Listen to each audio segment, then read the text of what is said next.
Buonasera da Sicilia 24, questi i titoli del nostro telegiornale.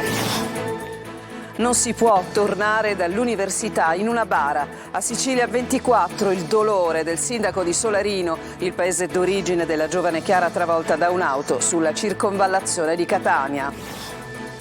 Dopo la morte di Chiara si mobilitano gli studenti universitari, una petizione online per un semaforo pedonale in Viale Doria raccoglie quasi 13.000 firme in 24 ore.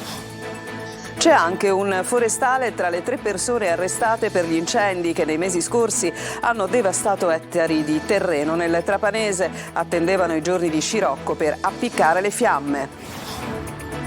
Maturità bis per 11 studenti di Spadafora nel Messinese. Le prove affrontate il luglio scorso sono state annullate per alcune irregolarità. Nuova dose di ansia per ragazzi e genitori. Scatta la tolleranza zero per chi lancia rifiuti per strada. A Catania multe fino a 10.000 euro per gli incivili con eventuale sequestro dell'auto. Sempre più caro l'olio extravergine di oliva. Al supermercato un litro supera i 10 euro e sono possibili ulteriori aumenti, preoccupati i consumatori. Il calcio, Catania in pressing su Lucarelli, trattativa a oltranza con il tecnico livornese per arrivare all'accordo nelle prossime ore. Intanto sul campo la squadra conquista l'accesso agli ottavi di Coppa Italia.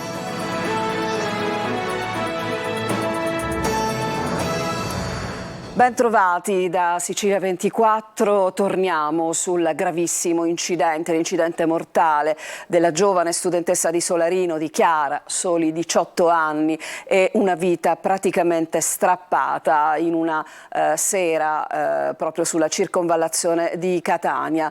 C'è ancora dolore, c'è sgomento per questo incidente, abbiamo sentito il sindaco della sua cittadina d'origine, cioè Solarino, mentre naturalmente infuria anche la polemica su cosa si sarebbe dovuto fare in quella strada. Il servizio è di Tonino De Mana. La fine delle lezioni, il ritorno a casa, magari a programmare la serata, la cena, un film da vedere insieme. Ma il destino crudele e beffardo attendeva Chiara sulla circonvallazione a pochi metri dalla cittadella universitaria che frequentava da poco, essendo iscritta alla facoltà di scienze biologiche. Chiara forse non sapeva neanche la pericolosità di quella strada e forse non saprà mai che il suo fidanzato Francesco ha fatto di tutto per salvarla ed ora, dimesso dall'ospedale, è sotto shock nell'abitazione dei genitori a Solarino. Erano mano nella mano sulle strisce pedonali quando uno scooter è piombato addosso ad entrambi. Chiara è finita per terra e non ha avuto neanche il tempo di rialzarsi, che una Fiat Punto l'ha travolta e trascinata per metri. Facile intuire che la macchina procedeva a velocità sostenuta. La Procura di Catania ha aperto un'inchiesta e disposto l'autopsia, un atto dovuto all'iscrizione nel registro degli indagati dei conducenti dei mezzi coinvolti. Sconvolta la comunità di Solarino, portavoce il sindaco Giuseppe Germano. La comunità di Solarino è veramente devastata da questa notizia della morte di Chiara. È tragico mandare tua figlia all'università e vedertela restituita in una bara. È il momento del silenzio, della riflessione.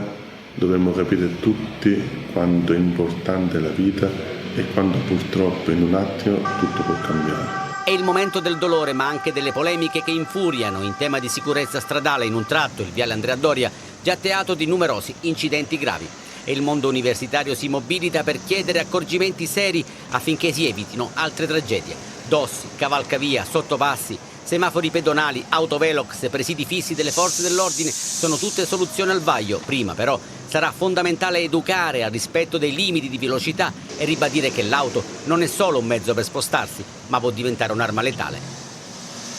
L'avete sentito nel servizio, il mondo universitario si mobilita, quel mondo universitario che certamente trovandosi a gravitare su quella zona, quella della cittadella universitaria cosiddetta, molto spesso si è ritrovata proprio su quelle stesse strisce pedonali. Sentono ancora più forte il dovere di fare qualcosa. È partita tra l'altro una petizione online su change.org, una petizione che ha già ottenuto quasi 13.000 firme in poche ore. Sentiamo Adelaide Barbagallo.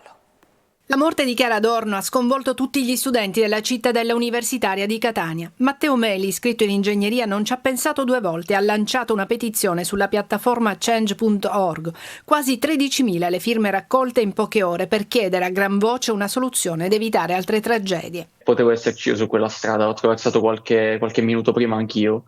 E quindi rischiamo la vita allo stesso modo tutti noi studenti dell'università, che siamo costretti ad attraversare quella strada perché abbiamo la metro dall'altra parte, abbiamo l'autobus che ci riporta a casa e quindi ho pensato di avviare qualcosa che potesse portare effettivamente a qualcosa di concreto. Il primo impulso di Matteo era stato quello di scrivere al sindaco. La prima cosa che mi era venuta in mente era di scrivere al comune, ma subito ho pensato ovviamente, ma qui quando mi rispondono una persona sola non può fare molto, quindi appunto mi è venuta in mente l'idea della petizione. Urge dunque una soluzione per tutelare, scrive ancora Matteo nella petizione, tutti i ragazzi, gli stessi che vengono elogiati dal comune di Catania che li definisce il futuro, ma poi non li tutela in alcun modo.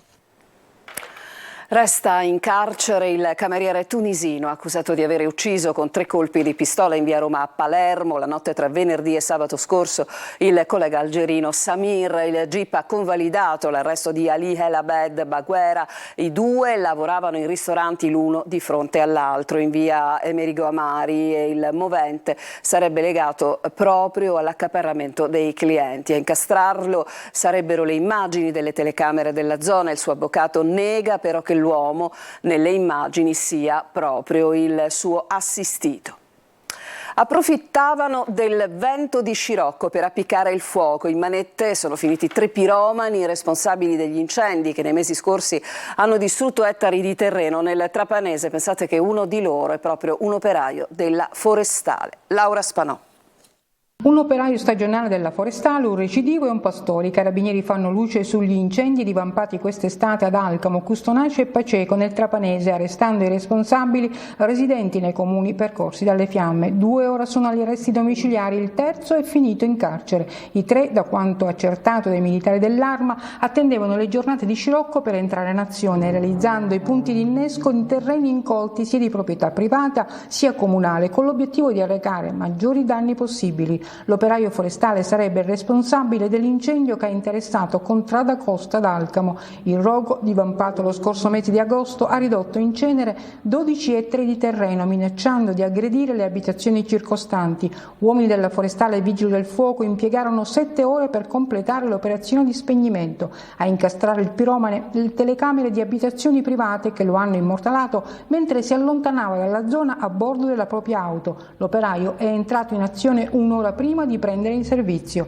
Ad appiccare il fuoco tra le vie Dante Alighieri e piazza Campicella a Custonaci un 49enne del posto, con alle spalle precedenti di polizia per reati specifici. L'uomo è stato notato da un testimone mentre lanciava dal finestrino dell'auto un oggetto che, finito tra le spaglie, causava l'innesco dell'incendio. Ora è in carcere. Sarebbe stato invece un pastore il responsabile dell'incendio divampato lo scorso mese di ottobre in 2 distinti punti della riserva delle saline di Trapani e Paceco, riducendo in cenere un ettaro di macchia mediterranea.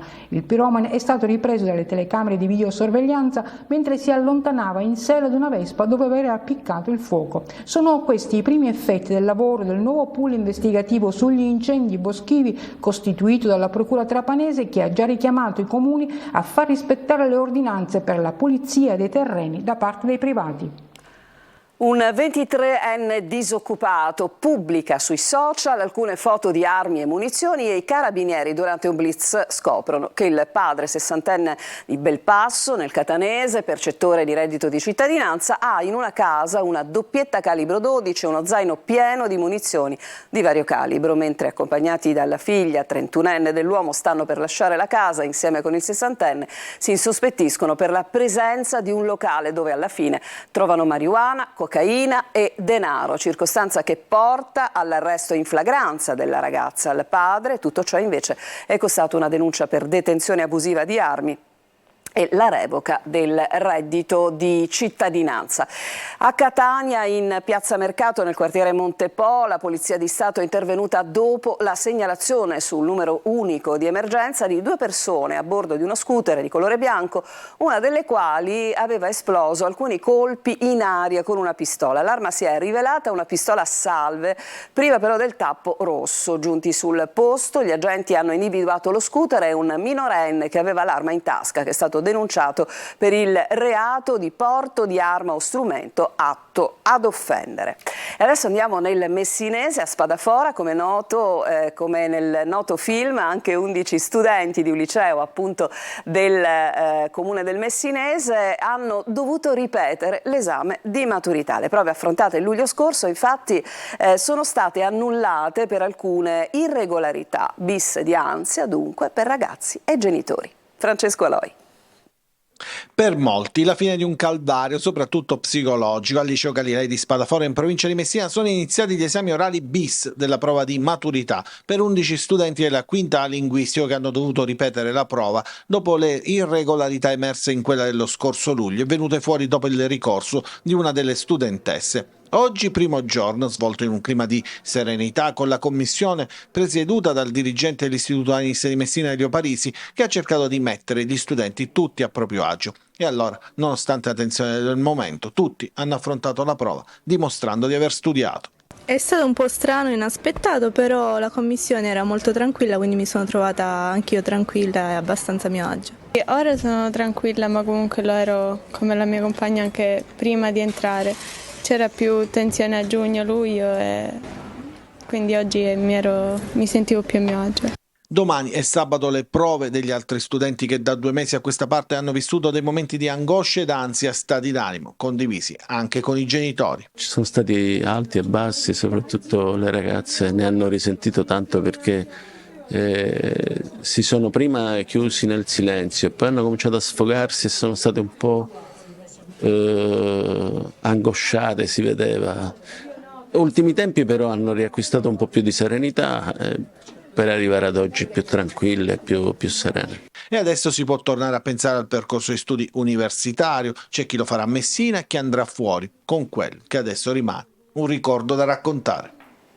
E il servizio non era del collega Aloi, bensì di Francesco Triolo. I siciliani che abbandonano per varie ragioni l'isola sono oltre 800.000, sono numeri insomma di una grande città. È Agrigento la provincia più abbandonata dell'isola. Adelaide Barbagallo. Addio Sicilia, addio Italia. Quasi 1 milione di siciliani vivono all'estero, 815.000, un'emorragia di trasferimenti che non si arresta. Nel 2022 oltre 7.000 persone hanno lasciato l'isola per trovare fortuna fuori, ma potrebbero essere anche di più perché questa cifra viene fuori dal registro degli iscritti all'estero.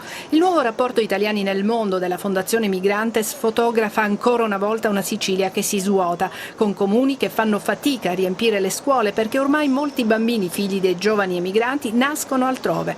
Sono più di 20 i centri dove i residenti all'estero hanno superato quelli che sono rimasti in Sicilia. Il caso più eclatante è Acquaviva Platani nel Nisseno, dove sono rimaste 869 persone e quasi il triplo, 2.420, si sono spostate all'estero. Un deserto.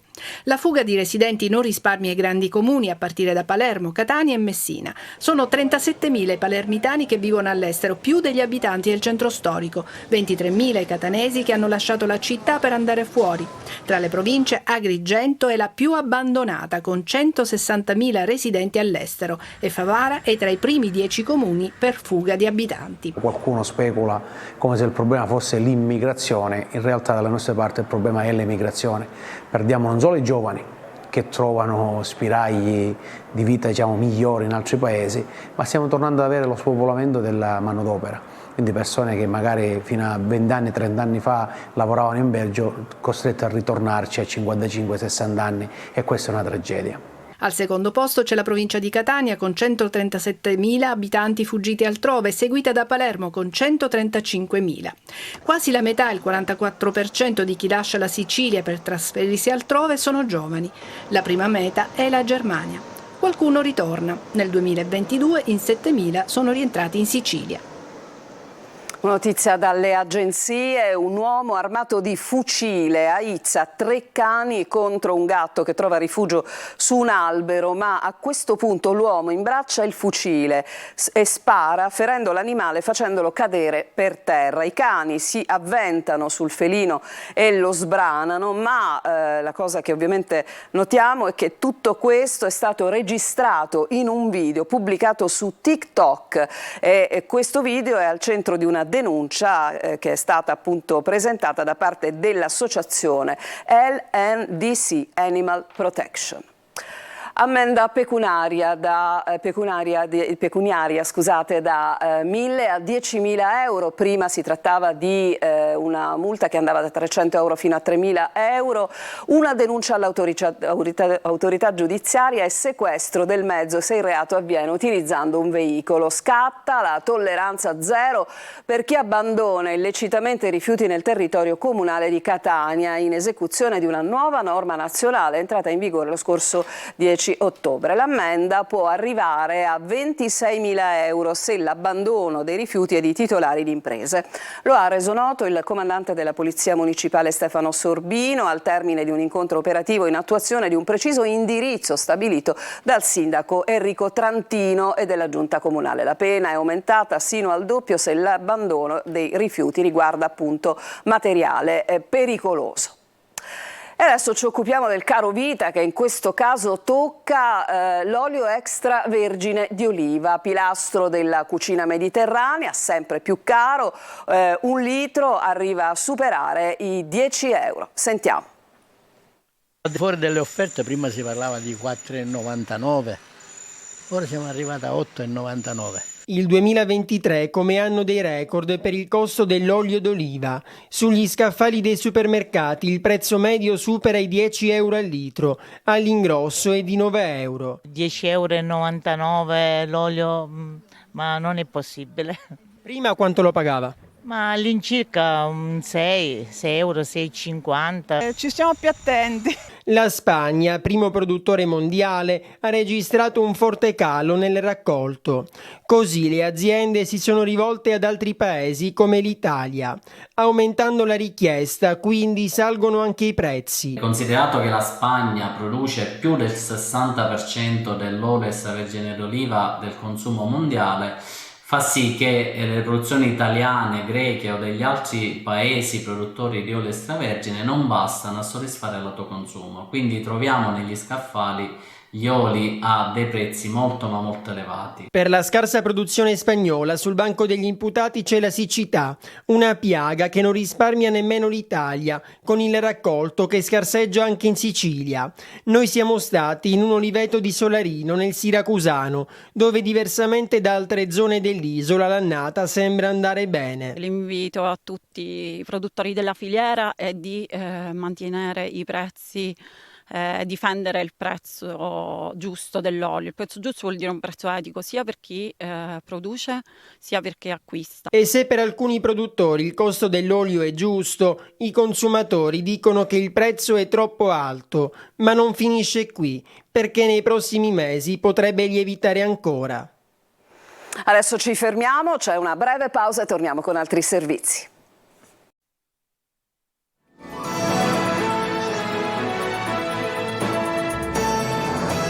Siamo tornati in studio, oggi siamo andati a visitare il dormitorio di Catania che ospita 50 senza fissa dimora e tra loro anche un ospite che ci racconta la sua storia dicendo: qui ho trovato la dignità. Giusy Lazzara.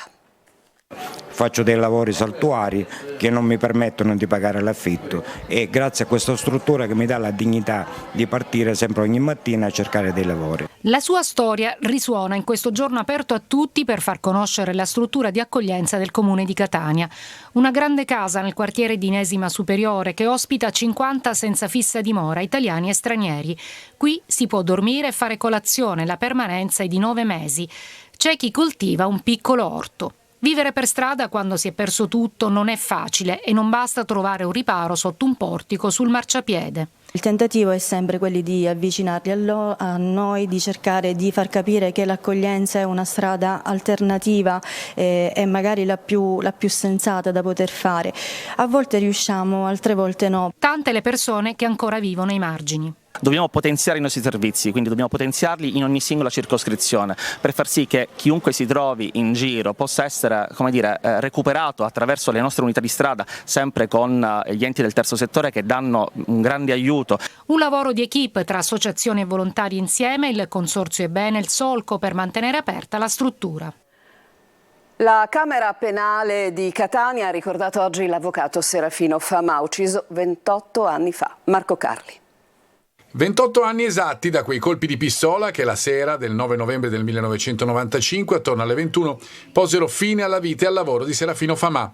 A lui è intitolata la Camera Penale di Catania che con in testa il suo presidente, Francesco Antille, e tutti i membri del direttivo ha voluto dedicare un percorso alla memoria dell'avvocato penalista, ucciso dalla mafia. Il coraggio e la libertà che compendia il pensiero di Famà e compendia anche l'impegno della nuova avvocatura sorta dopo il suo decesso, diventa il trade union tra la ricerca di una condizione di equilibrio tra lo Stato e soprattutto i cittadini, laddove nel processo penale si realizza il rapporto più drammatico tra l'autorità e il cittadino. Una giornata legata a un uomo di valore, la deposizione dei fiori a Piazzale Famà, luogo dell'agguato, e il ricordo nell'atrio del Palazzo di Giustizia di Catania davanti all'effigie commemorativa alla presenza delle autorità giudiziarie, militari e civili, ma anche un dibattito nell'aula delle adunanze di Palazzo di Giustizia. L'intento è chiaro: spiegare i valori e le insidie quotidiane dell'avvocatura legate alla difesa dei diritti e nel rispetto delle regole, quelle da sempre osservate da Serafino Famà, esempio costante, come è stato ripetuto giustamente più volte,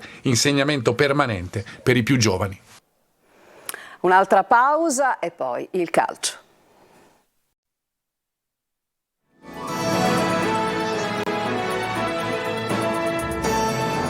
Tornati in studio, subito ci occupiamo del Catania e in particolare del tema allenatore. Il Catania fa pressing su Lucarelli, in atto al momento una trattativa a oltranza con il tecnico, nelle prossime ore potrebbe essere raggiunto un accordo. Sentiamo.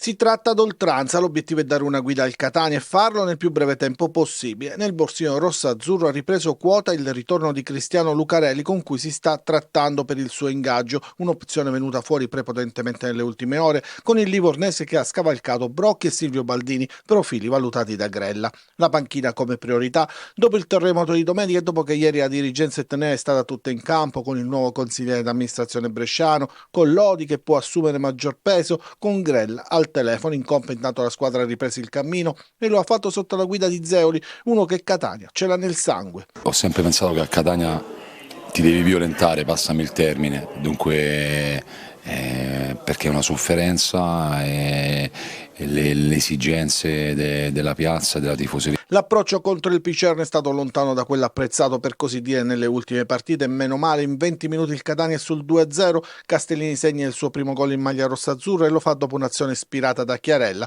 che conquista la punizione e da Rizzo la vecchia guardia, insomma. Anche i ragazzi che sono arrivati quest'anno stanno cercando di ambientarsi il più velocemente possibile e noi dobbiamo aiutarli a farli capire in che piazza siamo, perché comunque anche nei momenti di difficoltà dobbiamo stare uniti.